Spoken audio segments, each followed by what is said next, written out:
Imagine if everyone in the world was doing the thing they're most passionate about. You'd just be so much more happy. You need to be ready to make this your entire life. As long as it leads me to where I want to be, I'm still going to do it. Greetings and welcome to another episode of The Bit Between. I'm your host Sabdog, and today's episode is with Diego Luciano, aka Luciano, who's the CEO and founder of Vital Studios. How's it going, Diego? Hey, what's up, man? I'm doing great today. It's a little early in the morning. I'm gonna go to sleep really soon because my schedule's really bad, but we're doing great. How about you? Yeah, I'm not doing too bad. A little bit tired. It is earliest I've recorded a podcast, but it's all good, man. It's all good. So before we get started and talk about, the evolution of your brand and everything, and you as an artist, how about you just go ahead and introduce yourself? I'm Diego. I'm 18 years old. I'm right now studying software engineering in Puerto Rico because I live here in Puerto Rico, but I am planning on leaving that soon because I'm not very interested in that department. It's very stressful, but I started Vital Studios. Like, I've had the idea for a really long time, but I started it like over a year ago, and I'm mostly just I've been an artist since I was born. Not like I've been just drawing. I never was into like sports or anything much. Even though I did them, it was never really my passion. I was more into drawing, painting, playing instruments. I play the guitar, the drums, the piano.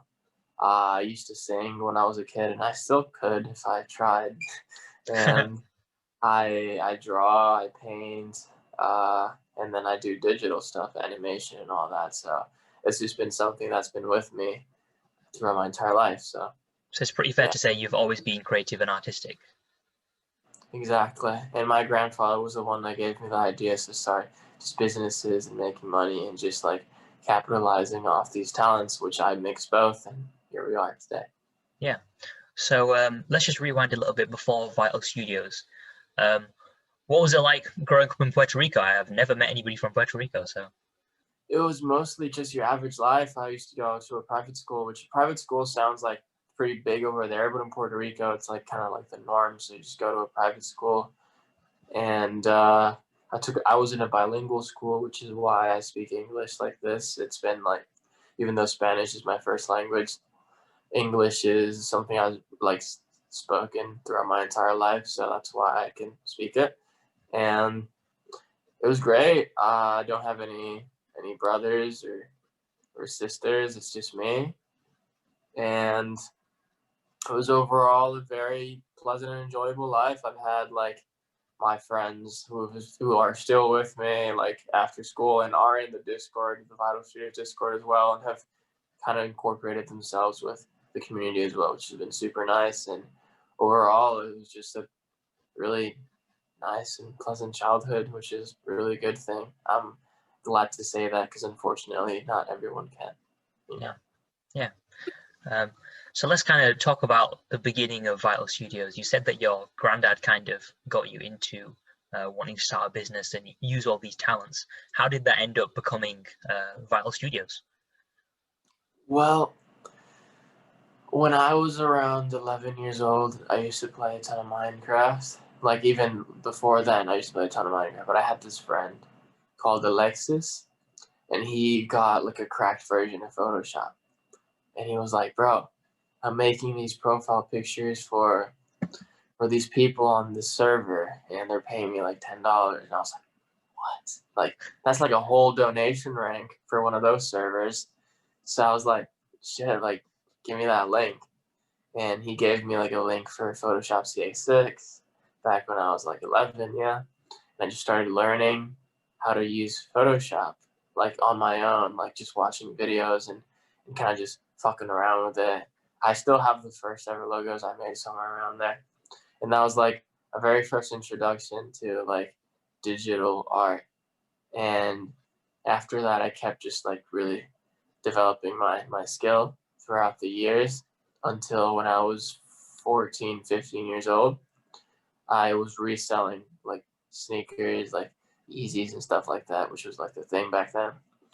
And I used to DM people like, hey, I make logos. Like, I just started like charging for my logo services, and I just charged like $10, $20 for logos.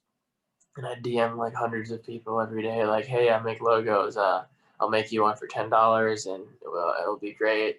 You're gonna like it. It'll be perfect. And that's where I started just getting motion. I started developing my skills even more because I was actually practicing, the actual skill instead of just doing shit on my own.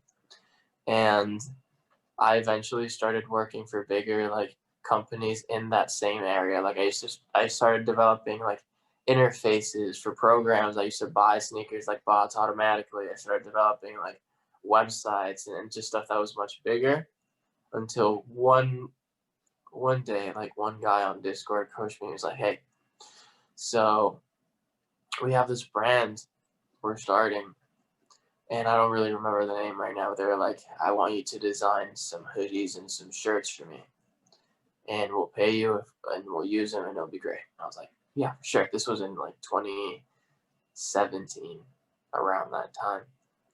And I was like, yeah, for sure, like no problem. So I designed a few hoodies and a few shirts for them. They only asked me for one, like for one hoodie and for one shirt. And I was like, yeah, sure. But when I started making hoodies, I was like, whoa, this is really cool. This is like super fucking dope. I love making this more than any other thing I've done. And I made like 6 or 7 different variations and like 5 or 6 shirts and pants and everything. I was like, look, I made this whole entire collection thing. Do you like it? And they were like, wow, that's amazing. Like, thank you so much. They paid me like $10. And I was like, yeah. And I sent them that, but they never did anything apart from that. And I kept looking at it and I was like, this is really cool. I wanna make this. I want to make these designs. I want to take them and like use them because I know they won't use them because they just never did anything. So in like 2018, like a year later, I started like going heavy on just clothing design specifically, but I already had the knowledge of just design for the past like 6, 7 years prior to that. So I was already just designing cool stuff like that on top of like just clothes and stuff.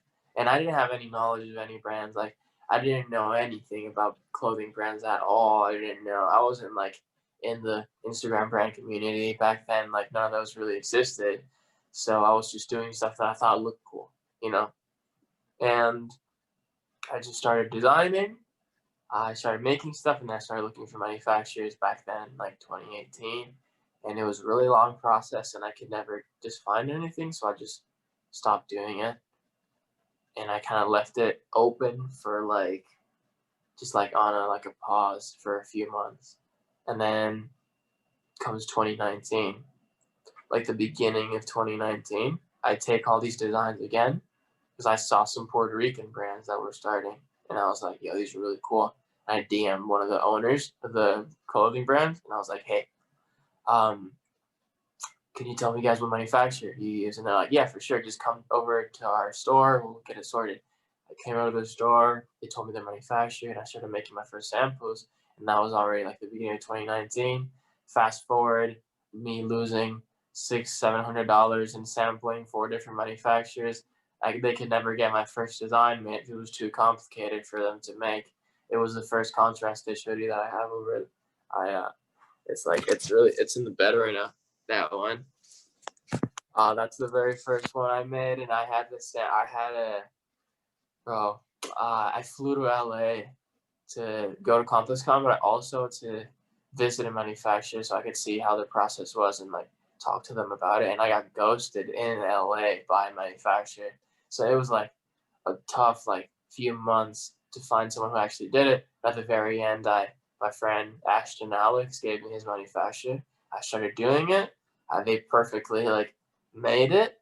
I released it, and then comes December 20th, 2019, and I released it. It sold out in like 10 minutes. It was really nice. Yeah, so how did you feel when you sold out, however many hoodies it was on your first drop? That's crazy. Yeah, it was really exhilarating. It was really exciting. But I don't mean to say this in a douchey way, but I sort of kind of expected that because I've told the story so many times, but I used to DM so many people a day. I would easily say I would DM over 1,000 people, like not every day, but over 1,000 people like a week. So that's like 4,000 or 5,000 people, even more sometimes every month for like 6 months until the drop. So I managed to get 6.6K followers before I had even posted pictures of a hoodie I was dropping. I was just posting animations and videos and product renders I was doing in 3D up until the actual release day. So I already had 6,000 people interested in something. You know what I mean? So that's why I Right, think it's that so. makes sense. Yeah, and you used TikTok a lot as well, didn't you? That I use TikTok a lot for my second and third drops. Right. Like in February, I already had this base of like 7,000 followers, and my friend Sal from Eighth Wonder had a TikTok that got 300,000 views, and me and my friend Ryan were like, "Yo, this is crazy. Let's start doing this." This was back in like just January, January of 2020. Like, yeah, let's start doing this TikTok thing. It seems crazy, and no brands are really on here. That's like insane. So we started using TikTok like in January, February, and I posted like around 15 videos before one got over 50K views, and I was like, holy shit, this is huge. Yeah. And I just kept making TikToks like every day, like 2 TikToks a day, up until I got a video with like almost 2 million views now, another one with 1 million views, 800, 700, 600,000 views. And it was just crazy. It boosted my brand up from like 7K to like, I would say 18K or 19K, something like that, just like off TikTok, which was just wild. So yeah. I mean, And it's I kind of, just stopped using. yeah, yeah. It's kind of crazy that a free app that just comes out of nowhere can just boost your brand from going from 7,000 followers, which was already very respectable and very impressive, all the way up to almost 20,000. It was wild. It's like this back then. Like I said, there was like barely any brands on there. So if you had a brand that was even remotely cool, and you were like just like you seemed like a cool guy, like a cool dude, just like a chill person, not like weird or anything, and you had like good lighting, you were like guaranteed to like pop off. Now there's so many brands on TikTok. It's just like the needle in a haystack, you know. Yeah, it's becoming very oversaturated because people have seen brands like you do so well on there. Now they're a little bit late to the game now, aren't they? Yeah, they are. I mean, it's Yeah, still possible. There's a little over 1 billion users in TikTok, so you would eventually gonna get a video that pops off. It's most definitely not as easy as it was in the beginning of last year. yeah, 100%. So let's talk about the summer drop then, because that was when you kind of started branching out a little bit more into different products. Tell me a little bit about how that went. Well, this was a very interesting drop because I started getting more into just more fashion, just not like just designing on clothes. I started like getting more into just fashion brands, fashion houses, and I was like, damn, like I really want to do something cooler with my stuff, not just like some lame stuff that everyone could do. So I just started designing. I started talking to my manufacturer, hey, can you do washes? Can you do rings, like cool rings? Can you do like all this stuff? And they're like, yeah, most definitely. So I was like, yeah, this is perfect. So I started just working with what I had already in my brand, like these like big graphics that were always like something that I did, incorporating them into something that I liked more, which was like the enzyme wash on the t-shirt with a really nice boxy fit, which I really like same with the hoodie, or like this technological vibe the brand has with a ring, which is why I did the USB in the ring. And the USB is something I want to incorporate more into my brand as always, because there's no like 100% like, oh, I was given a USB from my grandfather, and it's like there's not like a huge like backstory to it. I just think it looks really cool, and it's something everyone recognizes, and I think it's nice. But yeah, the summer drop was like it was 5 pieces. I came from dropping like 1 to 5, and it was like, damn, this is pretty big. So I was kind of scared, of course, but I dropped it, and like the T-shirt was so hyped. It sold like 100 T-shirts sold, and like, wow, dude, like 40 seconds or some absurd number like that.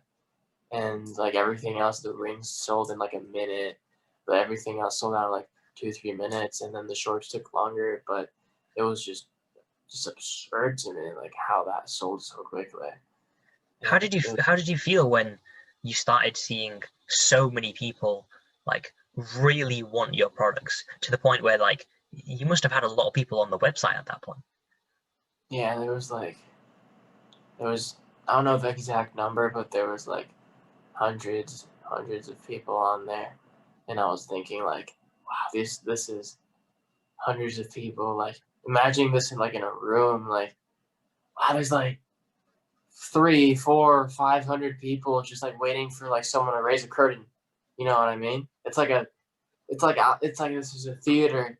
And these people are just sitting down, like they're sitting down in these chairs, and I'm here just like behind the curtain, just waiting for it to be opened, and they're all there for that thing, and that's me, and the me as in the brand as well, and to me that's so absurd, like it still is to this day, because I'm not used to so much attention. I've never been used to that, even though like I I don't know, bro. It's like it's just crazy because like one day it wasn't obviously so sudden, but it's just no one's really used to just getting like, let's say something I'm not used to still is when people tell me like you're my biggest inspiration. You're like incredible to the like I can't believe like you're gonna go so far. You're absolutely just what I aspire to be. To me, that's like what? Like I'm just Diego, I'm just designing stuff in a computer and then just selling it. That's what I see. That's what I think I am still. And and and it's just absurd just to see the amount of people just genuinely like interested in like something I'm providing. I think that's dope.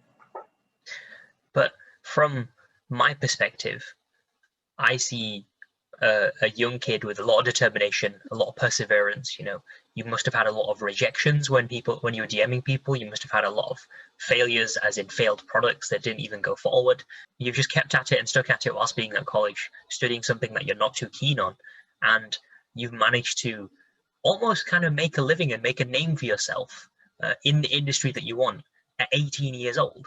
That's what people see. People see this incredible journey of some random dude from Puerto Rico just managing to Yeah. sell products all over the world. Dude, it's crazy for you say for that college thing. It was even like more stressful, believe it or not, in school because I used to my schedule for school used to be so I woke up at 7 a.m. I would go to school up until 3. I got out. I had to take a nap. I woke up at 5. I went to Taekwondo lessons up until I would get to my house at like, so I would leave at 5. I get there like at 6. I'd do that until 8. I get to my house at 9. I'd eat. I'd study. And then from like 11 to like 1 a.m., I would just design and do stuff I needed to. And then from 1 a.m. to 5 a.m., or even 6 a.m., not up to like 5 a.m., I would do just DMs, mass DM hundreds of people, and then I'd go to sleep at 5, and I'd wake up at 7 and do it all over again for months and months and months until my first drop. I would sleep like 2 or 3 hours every single day for months. I used to have my eyes like black, like all of this. Like my friends would tell me like, "Are you okay?" And I was like, "I'm fine." I would just drink a ton of coffee, but I had these like huge like eye bags and for months. That's exact because I did that no rest, bro. Every single day except weekends, of course, for like 5 months straight. It was it was tough, So how did but that affect you, having only 2 3 hours of sleep a night and then a nap?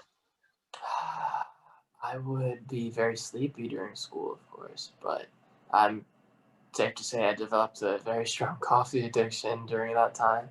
I would drink coffee twice. Not it's not an absurd amount, but just twice a day. Like when I woke up and then when I went to school, during school. If I didn't have that's the thing. If I didn't have coffee, I just would fall asleep. Like I genuinely could say I could just lean on like the side of the stairs and fall asleep standing. It was really, really bad, and my mood was very awful. I was very irritable. Like anything you say would piss me off, and I was just sad. And it wasn't sad because I had a reason to be sad. It was just sad because I just didn't have energy, you know. But I just look back at it now, and I'm like, I would do it again. I would do it again 100 times over because it just led me to where I am right now, you know. And sorry, I'm branching off a little bit, but that's something I tell everyone. Something I really, not this whole story, but like what I'm going to say now, it's like, you need to be ready to make this your entire life. Like, you need to be ready to make this like exactly what you're thinking about, what you're doing, what you're going to be doing, everything. You need to be ready to invest almost all your time into this, no matter what your parents say, what your friends say. Even like my parents didn't know I stepped. I recently told my parents I was doing that, and they're like, "What the fuck?" Are you serious? Like, yeah, because I of course they wouldn't fucking let me, but I had to, you know. And like people don't really understand that there's like so much work that goes behind this. And especially in my position where I would do the marketing, I would do the TikToks, I would do the designing, I would do the support, I would do the leading with the DMs, I would do the everything, every single thing. Plus I was working on videos for other people to connect to more people and reach out to more people, which is why I'm here, because I connected to people through my like ability to make animations. And I wish I could just one-on-one say to people that tell me, hey, I want to start a brand, do you have any tips? Just be like, just know if you're not passionate about it, and I know everyone says that, but genuinely passionate to the point where if you have to learn to make something you don't know like how to do to be able to reach other people, to be able to get support or get help, you have to do it. If you have to learn how to fuck it. I'll use the same example to animate videos, to be able to do free videos for bigger brands so they get your support and get that cosign and work with them. You have to, because you need to get to that end point, which is selling your clothes, which is just reaching people, which is having people like your stuff. And you have to do everything in your power. You can't just like sit down on your bed and dream about, and just go around asking people, hey, what can I do to like build my brand? You know, it's a lot of work. It's a lot of work. It sounds like a lot of work. It sounds like it took over your life. It did. It did. Yeah. So what's the sort of reason that you let it get to that point? Why do you do all of this?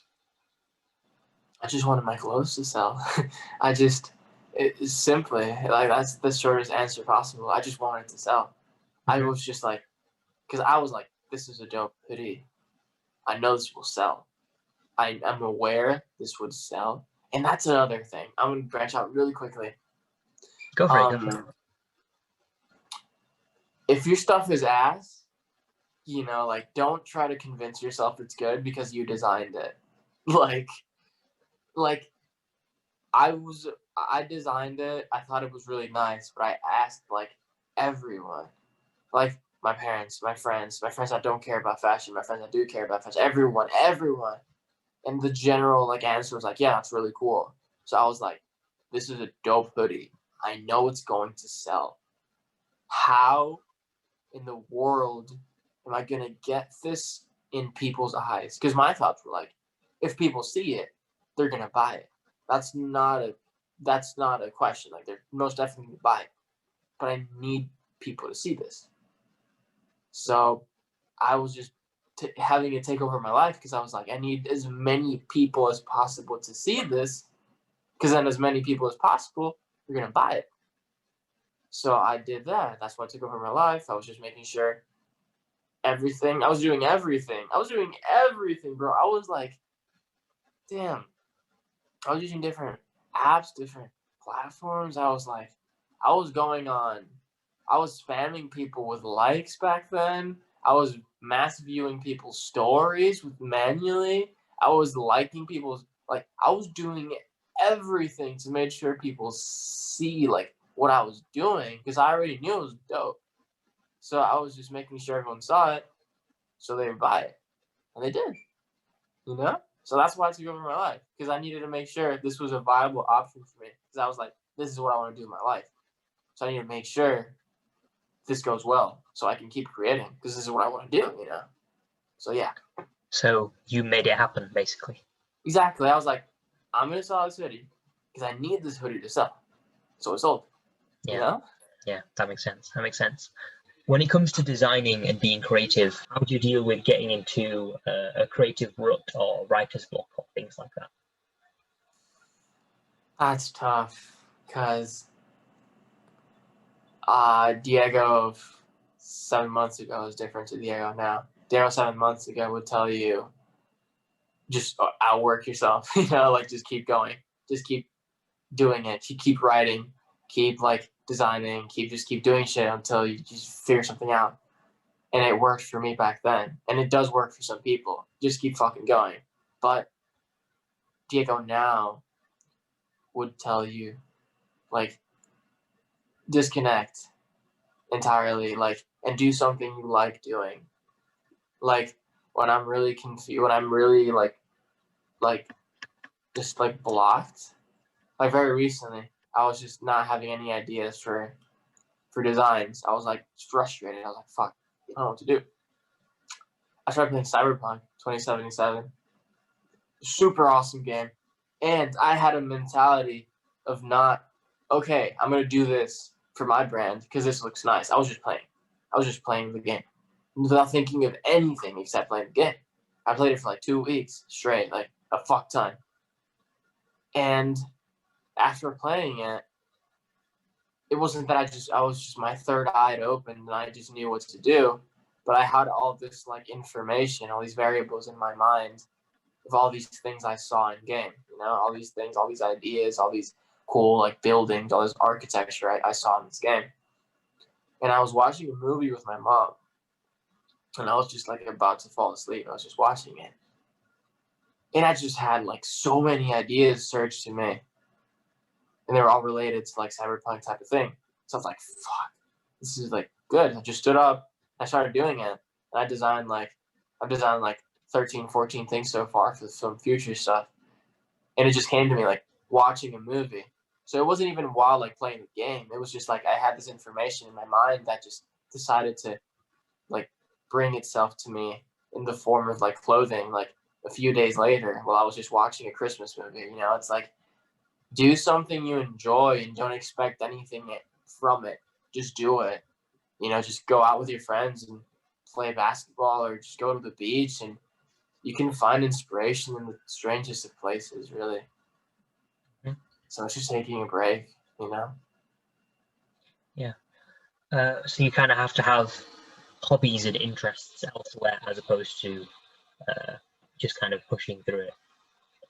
Yeah, because that's the thing for me. Since for those 6 months, I already had what it was. I had the hoodie. I had the money. Like I didn't have the money, but I had the hoodie, and I had the things made that I needed.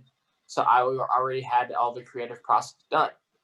So it was just like a mechanical process, which is why I super pushed myself. But when you're in that in between of like this new drop, I needed design for this new drop, and I just came out of an old one where you're already tired of this old one, is when you really need to just relax and focus on like what you really want to do. So when you have everything as perfect as possible, or just as good as you might think it be, then you start the mechanical process. And that's where it sounds kind of bad, but that's where you burn yourself out basically and just like go all out because you already did the creative thing, you know?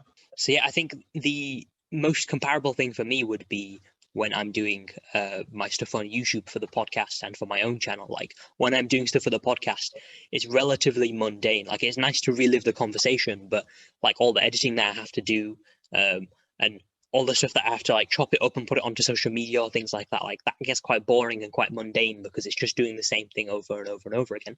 But then when you have like the creative side to it, when I'm working on my videos or I'm like writing something like a story, like there's so much more that goes into it that in one way it's harder because you have to have all these ideas, but in one way it's easier because you've not just got the same thing happening over and over and over and over again.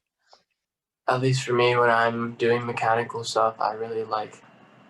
It's either this is not very like productive, but I listen and just I never like being like in silence. And sometimes I don't even like want to hear music. I just want to hear people talking. So I just put up like literally just YouTubers. Like my favorite YouTuber is called Penguin Zero, and I just put up like a full recording of like a stream he had just to listen to people talk and shit.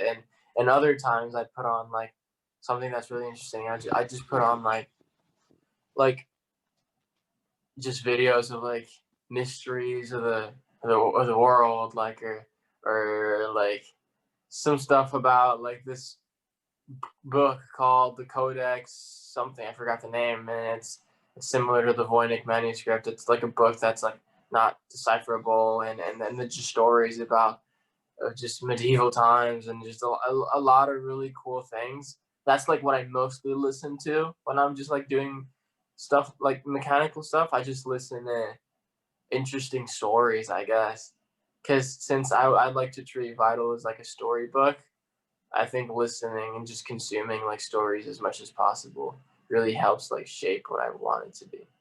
Yeah. So let's talk about inspiration a little bit. Have you got any main brands or designers or people that inspired you? Well, brands, I wouldn't say very specific brands. I think brands that are in the kind of like more techy, futuristic side of things really inspired me, like just as a whole, not necessarily like the clothes they make, but more of like their whole vibe and their whole idea they're giving off and how successful they've been like at it. Like for example, C2H4 is a really cool brand that is very like scientific and very like futuristic, and they're really big, and they're like kind of like a story in a way, and seeing that it's like possible to have like this like it's really cool seeing like big brands doing that. But as in like actual like cuts of clothing or like just designs and stuff that really inspired me like for my own brand, I would say like Cobb Empt is a huge brand, huge inspiration. They have a very similar style to what I have. Very obviously Raf Simons, but Raf Simons has inspired every single brand, directly or indirectly, in the entire fucking existence of brands after him. And Issei Miyake is a very cool designer that I'm very inspired by, and Comme des Garçons is also another brand, because right now, because I'm very like into this like more of like cuts and like more silhouettes and bigger things with like more divisions in fabric and stuff like that, rather than prints or like just a big thing in the front or some embroidery over here. Like I'm more inspired by how I can use clothing as like okay, because for the most part, when you're designing a shirt, you would really see like the shirt as like the canvas, you know? It's like a blank canvas, and you just design, you paint on it. Right now, I'm much more interested in changing the shape of the canvas before I even like draw on it, you know? Like I wanna make a hoodie that's like working on it right now that has like 4 different divisions of materials, fabric like on top of each other and layered in between, and it has like genuinely not a single print on it. And I'm much more interested in that style of things right now. especially one thing that I'm super inspired by right now as well is architecture. But that's been something that's been present throughout the entire brand. Uh, very first hoodie is huge because it's inspired by brutalist architecture, which has been something I really like. And I absolutely love architecture. That's something I wanted to study even when I was a kid. I wanted to study architecture, so I listened to a lot of videos about just different methods, different like art, different like styles of architecture. Have it be like my favorite is brutalist, but there's so many others that are really nice, and I'm really trying to incorporate this like architecture side of things more and more into my clothes, not just as in like a cool like blueprint, because oh they're building, but like an actual like you would see this hoodie as like a building that's like because like the idea of brutalist architecture is just to like they were built back in like the 50s and 60s on a lot of places because it was much cheaper and it was just like cement. I could be wrong on the time, by the way, but this is what I remember. And it was just built on like cement because it was cheaper. But they would build this massive structures on mostly like apartment complexes and government buildings because they would want to impose like this like dread into like the people that saw it. Because if you saw like in Washington D.C., there's this building, the FBI building. That building, when I went over to Washington D.C. and like saw it, is absurd. It's huge. It's humongous. Like these huge, like blocky, just pillars of like gigantic, just like walls, and you see that, and you're like, oh, that's not the FBI is not something I want to fuck with, because it's like this huge fucking monster. This building is just disgustingly huge, and when I'm incorporating that into my hoodies, I really want to turn that around a little bit and maybe not impose like this dread, even though that's could be very cool for very type of aesthetic that I'm working on right now, but rather I want to have it be so I'm like imposing this like amusement of like there's this big hoodie with like these huge like chunky like cuts that look like windows and buildings and AC units like around it, and you're like, wow, like that's like crazy. That's like really dope, and that's kind of the what I want to push forward. It's like take that brutalist like sense of like dread, incorporate it, but instead of dread, have it be like amusement. I guess that's kind of what I want to do. It's really cool what I'm doing right now. Yeah, so you seem to have like a lot of plans for the future. Oh boy, I have so many things. I'm pretty sure I'm maybe not directly have like the next fucking like 7 6 drops made, but I sure as hell have the next drops like planned out in my head before I have anything designed. Like I don't have any designs for them. Well, I do, but not what I want anymore. But like I know like the the trail I'm going to right now. We came out of Vital Crash, which was like a cyber like kingdom of medieval times with this evil looming around it to exit this medieval time in this cyberspace which Vital Studios exists in. It's like the universe. And we're gonna start going into I'm just gonna say here at first into this more destroyed, like dark gloomy like world of technology, which is what I'm going to be taking it right now, and the story is going to progress around that, and all the drops that come next are going to make sense with each other. That's what I'm doing right now. So you're going into like a technological dystopia. Yeah, exactly. That's exactly what that's been like the style of my brand since the start, but at the start it wasn't a dystopia. It was more of like just wonders and mysteries and stuff. Now it's taken into a more dark approach. Yeah. Cool. 1 second, let me just show you my cat. My cat's come to say hello. Hello. Anyway, I just want to talk about looking back on some of your old stuff because we've had conversations about, how you feel a little bit about your old designs and things like that. I'll start off by saying like I feel sometimes when I look back on my old work or my old videos, like, what was I thinking? You know, this is nowhere near as good as it should be.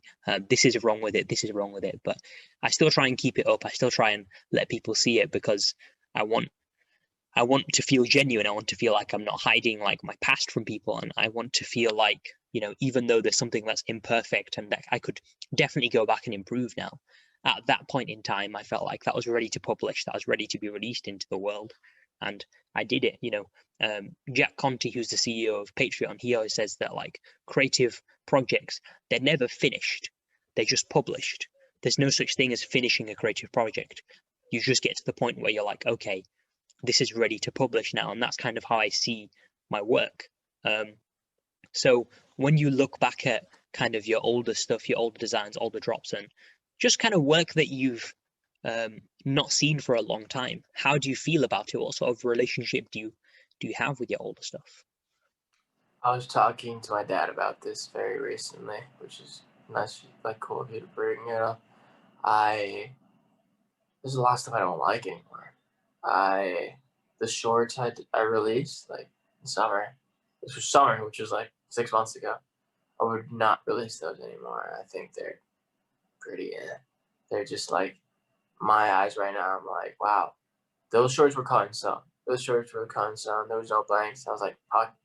If I did cut and sewn shorts, I should have just done much more, because I was already making them cut and sewn. So why would I just like make a regular looking pair of shorts, or the very first like the white space time tee? I don't like the back graphic at all. I think it doesn't fit. I think it looks unfinished, and I think I could have done so much better with that. Um, I don't. I don't like just graphics anymore that much. I really just don't like graphics. So just like the OG hoodie, I love the silhouette. I love the stitching. I love the embroidery. But the back design is something that, even though I like the design on its own, I don't really like it in like the back. And if I were, I don't know. I just, since I've like progressed designing into like a different route where I just like monotone colors now. I just like one or two colors, maybe not even two, just like one color, just dividing it by shadows, like within the same color and stuff like that. Just multicolored stuff I don't really like anymore unless it fits perfectly with what I'm releasing. Like, for example, the shirt in the summer drop, I think is a design that fit super well with the shirt, because it was like it was a vintage tee. It was supposed to be a vintage tee. It was washed to be vintage. It was made it was just made like that. So that's somewhere where I think a big design belongs, and it would look really nice. But yeah, there's a how I feel about stuff that I've made before. I have so many designs I would never ever use anymore. And it's like back then I took like 10 hours more to make that. And now I'm looking at it and it just, I don't like that. I'm not going to do anything with it. I have a few shirts here that I sampled, and they're designs that are never going to come out. I have a hoodie here that has red stitching that I've worn it a few times. It has red stitching and it has a design in the back and an embroidery in the front that will absolutely never release, just because I just don't like it anymore. And that's how I am, bro. I really change I really change like what I like pretty frequently. So I have a lot of stuff that is just never gonna release. So I don't know if that's a good thing or a bad thing, bro, but that's how it is, bro. That's just really how I would probably say that, like, no joke, most definitely, give me like 6 months. Now I'm already gonna be not liking like half of what I dropped for Vital Crash. I can guarantee that, bro. That's just the development of an artist, though. It's kind of natural, and you can kind of be expected, because with everything that we do as creative people, we just grow. You know, the more you do, the better you're going to get, and you can't expect that, you know, the very first thing that you make, you can't expect that 10 years down the line, once you've learned a whole lot more, you're going to be happy with that because you'll have changed your opinions, you'll have changed your preferences, you'll change what you like, what you don't like. And I guess it's only natural to kind of feel the way that you do. Yeah, I think it'd be very bad if you kept liking the same things 10 years later, or even like, I feel like even 6 months later, if you're looking at something you designed and you're like, this is perfect, it's like 6 months later, Yeah. you haven't like learned anything, like you haven't like developed in six, it's not very good. Hmm. Yeah. Yeah, because it kind of shows that you're being a little bit stubborn, or you're you're not really willing to accept that you can improve.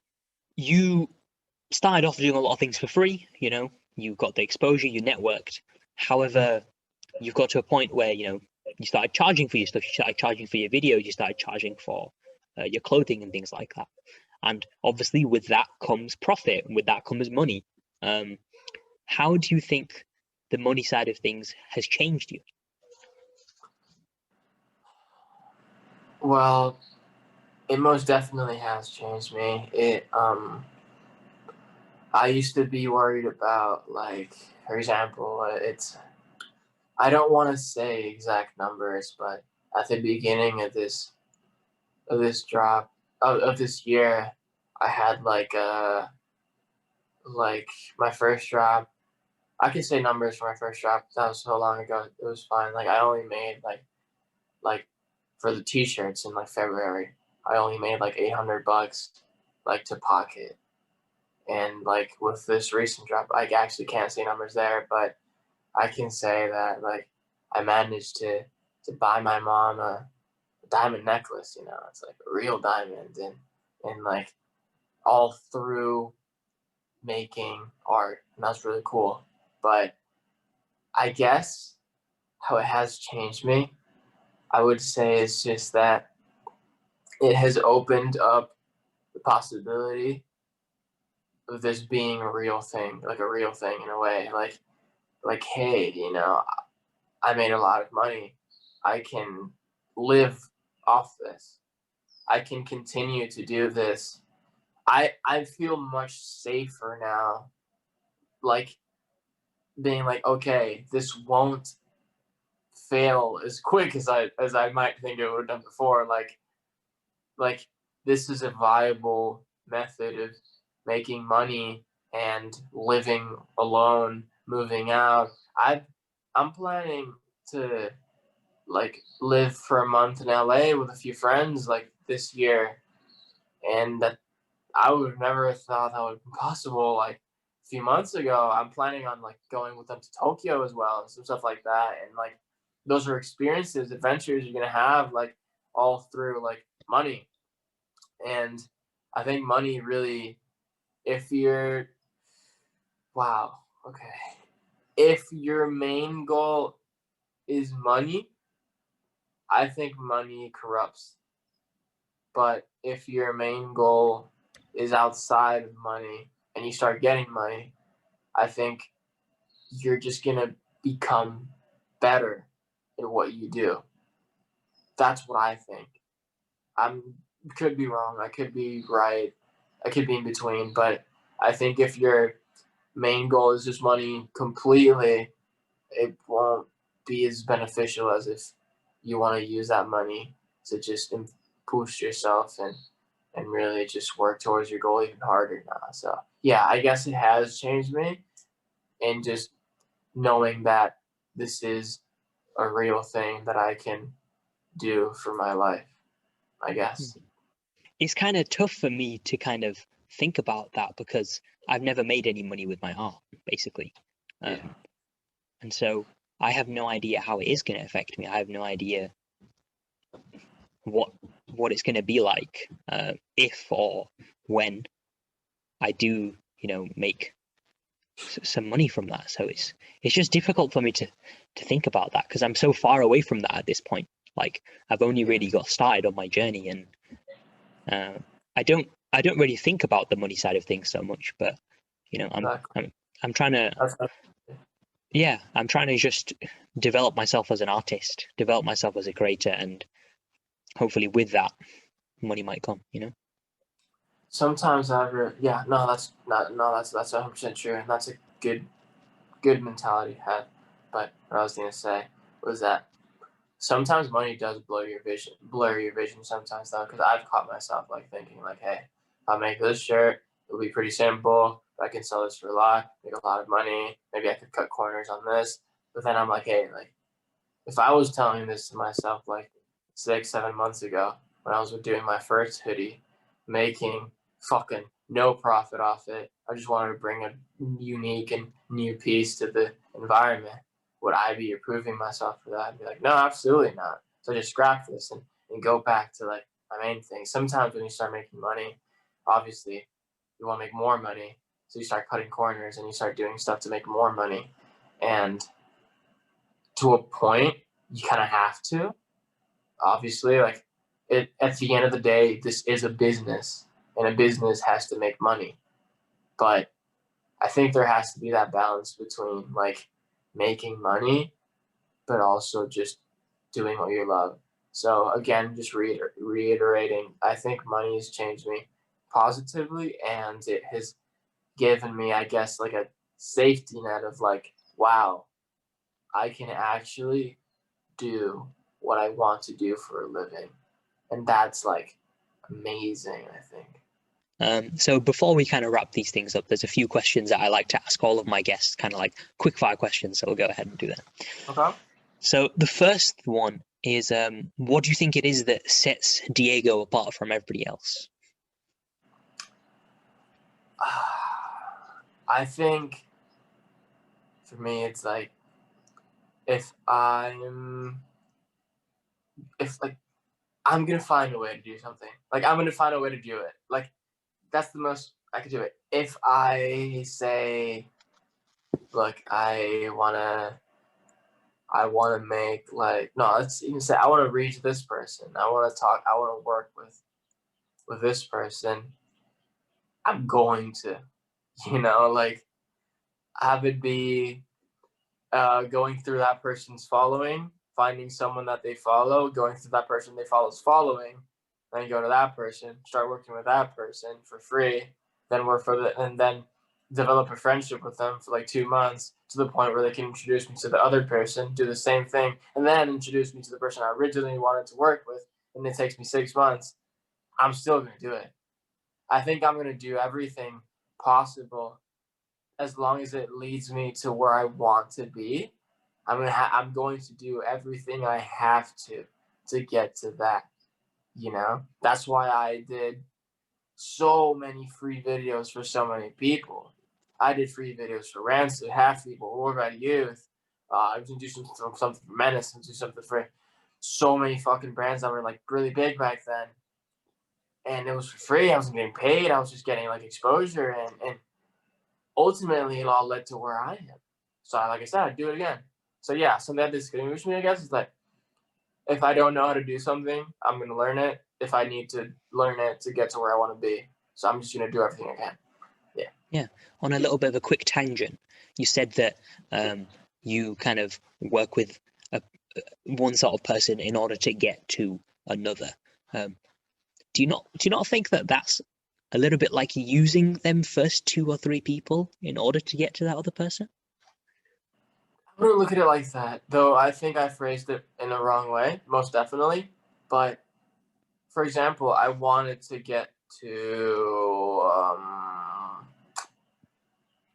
fuck, what can I say? Like Dylan back at the start, and I was friends with someone that was friends with him. I'm still friends with that other person.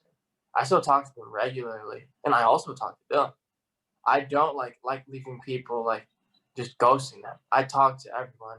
I love making like friends. I love just talking to people. So I, it's not of like, it's not like, oh, thank you.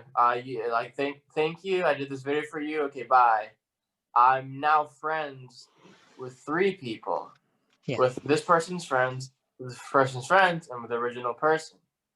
And it's great because I have more people to talk to. I could work with these people more. That could potentially know even more people, and just show my designs to this person. Hey man, do you like this? Yes, no, and just get feedback. And just it's just like about talking, bro. I think this industry is really important for you to not be afraid to just talk to people, and actually, obviously, not like spam people in DMs either. But you have to be like really like outgoing. You have to be like either really outgoing or so absurdly, disgustingly talented to the point where you just don't even have to talk to people. You still like do really well, you know. And And for if you have both, 99% of the it's people, fucking crazy. yeah, You know? yeah. For 99% of the people, they're probably not going to have that second one though. Yeah, exactly. Yeah. Second question. You've had a lot of success, you know. You've worked with big names. We didn't even get to touch upon that. You've, you know, sold out drops in minutes, and you know you're working on some really big projects. How much of that success do you think is down to your hard work, and how much is down to chance? I really don't want this to sound like I'm being douchey. I always have to make the disclaimer, but I really do think chance is a very, very minimum amount of percent in my success I've had for now. I really think I've worked so fucking hard to get to where I am, doing everything in my power to get to where I am, that I just don't really see like how chance like would have played a part. The only time I could really say is like at the beginning, I made a video and I sent that video to my friend, and that friend sent it to Dylan from Mobile Youth without me asking anything. That was completely lucky. Like that, I had no do for that. But after that moment, I always just reached out to people first. Uh, I'll make you a free video. I'll do this. I'll do this. I'll work on this. I'll DM so many people. I'll do so many people. I work with manufacturers. All of this, like, just me fucking laboring, just like hard work, hard work, hard work, hard work to get to where I am. So I really think the least percentage of that was down to chance. And something I always say, and something that my grandfather told me, and I've always had, is the more work I do, the more luck I have. So if you work harder, you're going to get more opportunities and you can be luckier because you're working towards it, you know? Yeah. So if you had to put a number on it, what percentage is hard work? What percentage is luck? I think 90% hard work. I would most definitely say 90, even a little bit more, but I don't want it to sound too up, but I would say like 90, you know? Yeah. And the final question, if you had everybody in the world listening to this podcast right now, what would your message be for them? Everyone in the world. Fuck, dude. Please do something you're passionate about. I was telling this to Ryan earlier, or recently. I was listening to this artist I really like. He's called Oath One. He makes really nice music. And like I was listening to the song he made, and it was so, in my eyes, in my ears, I guess, it was so beautiful. Like, and I was like, this guy loves doing this. This guy absolutely just loves doing this to the point where it brought me tears to my eyes. Him doing something that he loves. Imagine if everyone in the world was doing the thing they're most passionate about. That'd be fucking amazing. Like, imagine the people that are making food in a fast food, or like those people working there or whatever are super passionate about making food. The food you're going to be eating is just extremely good. Imagine everyone working even at a call center or people that love talking, absolutely love talking. You're going to have an amazing experience talking to these people, and you're going to come out much happier than with a just person saying like hi. And if you're, I don't know, like if everyone was just working towards or doing what they're most passionate about and really just dedicating their time to that, you'd just be so much more happy.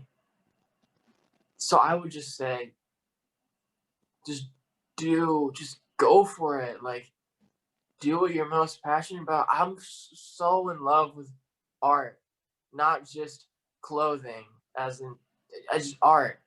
I think I use clothing as my method of expressing my art, but now I want to start making music, just because I have more ideas. I have more ideas that I can't put in clothes, so I'm gonna put them in songs. And I'm just passionate about art and just creating and just giving a story to someone, just having something. I want to make people feel. I want you to feel something when you're having to be listening to music, or you bought a piece of clothing and you got it and you feel the quality and you look at the print.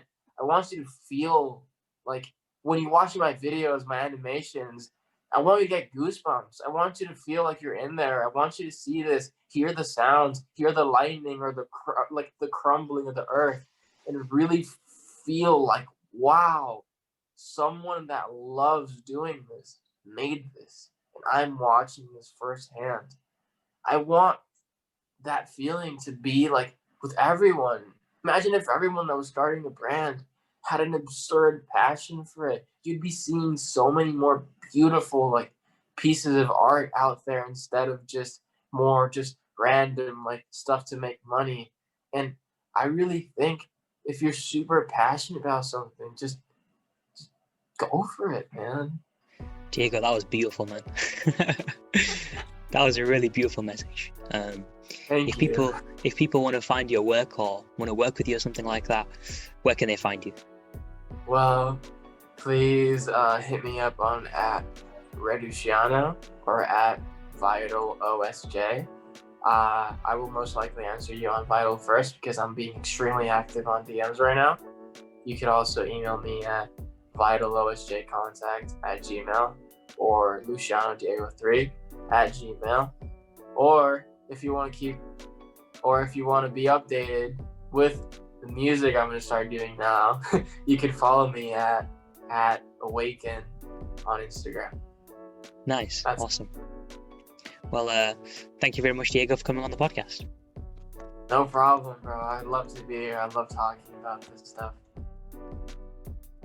That's pretty much everything for this episode of The Bit Between. A huge thank you to Diego Luciano for coming on this episode. If you want to listen to more, go ahead and search The Bit Between wherever you get your podcasts. And make sure to follow me on Instagram at TheSabDog, that's at THESABDOG, to find out all the latest updates and know exactly when a new podcast or new video is released on my channel. Once again, thank you very much for listening. Hope you're having a great day, and I'll see you in the next episode of The Bit Between.